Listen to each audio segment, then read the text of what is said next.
la conférence a décidé de confier la présidence en exercice à son Excellence le capitaine Thomas Sankara.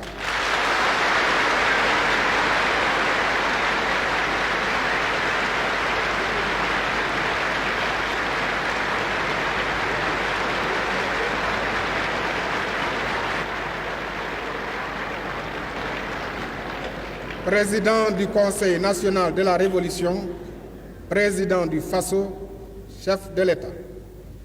Cette présidence que vous nous confiez est-elle pour nous dire de présider passivement à l'agonie et à la mort sans espoir de résurrection de la CEDEAO?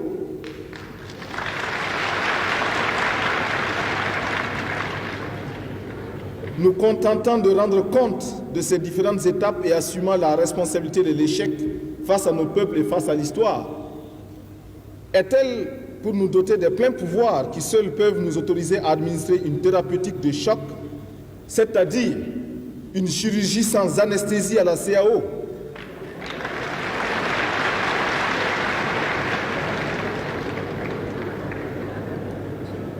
Sans tuer le malade, il faut tuer la maladie et radicalement.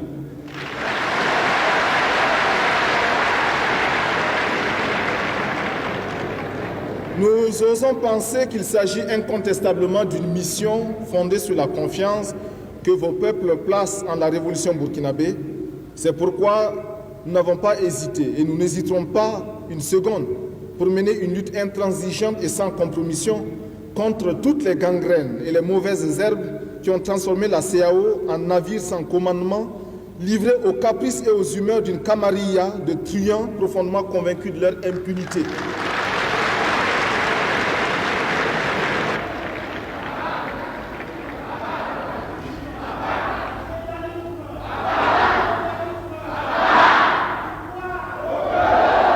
Pour ce faire, un engagement solennel a été pris. Le peuple burkinabé tout entier œuvrera pour la réalisation de cet engagement, car il a été pris en notre nom à tous.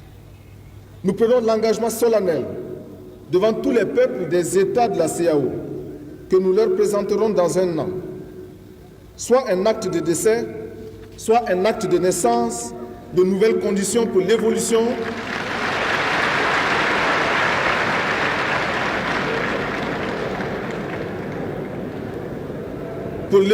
d'une communauté débarrassée du laisser-aller et du laisser-faire antérieur. Là-dessus, il n'y a aucune illusion à se faire.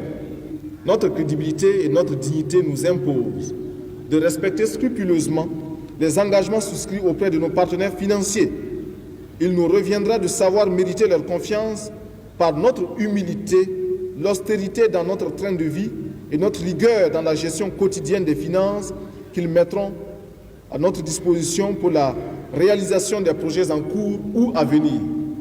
À travers les articles de presse, l'opinion internationale, nos peuples et nos amis sincères de par le monde ont appris qu'au moment où l'ignorance, la faim et la sécheresse sévissaient de plus belle dans nos pays, une bande de joyeux copains et de coquins empilait nos milliards sous le paillasson dans un scénario digne de celui d'un feuilleton à scandale. Mais que l'on se rassure, nous en rechercherons les coupables et pour cela, nous ne nous laisserons point divertir dans l'espèce de Colin Maillard dans lequel on tente de banaliser le crime et de laisser fuir le criminel. À travers la douloureuse affaire de nos fonds volatilisés ou subtilisés, il importe de comprendre que c'est la crédibilité de nos pays et de nos peuples, le sérieux et la respectabilité de nos États, notre capacité à oser extirper nous-mêmes nos propres cancers qui sont à l'ordre du jour. Mais les travailleurs honnêtes doivent être rassurés, car le paradis de la CEDEAO ne sera désormais vécu que par ceux-là qui se mettent au-dessus des tentations avilissantes. Fini la gabégie, fini les vacances payées aux frais de la reine, fini les villas luxueuses acquises sur le dos des masses populaires, adieu les maîtresses entretenues à grands frais. Désormais, seul le travail créateur et libérateur sera payé et non les titres universitaires. Les cadres de conception, surtout, se doivent de réfléchir profondément aux défis que leur peuple leur lance dès aujourd'hui. Devront-ils continuer à n'être que des consommateurs passifs des fruits de la réflexion, des recherches, de la créativité, des inventions des autres? Ou alors, sont-ils prêts à se reconvertir profondément pour devenir de vrais inventeurs de l'avenir des peuples? C'est Albert Einstein qui affirmait très justement que Dieu est un savant, pas un magicien. Il s'agit présentement de le prouver, en comprenant que votre bonheur ne se calculera plus en nombre de comptes privés ouverts dans les illustres places financières internationales, apparemment au-dessus de tout soupçon, ni en nombre de villas luxueuses, de maîtresses entretenues aux frais de la reine, etc.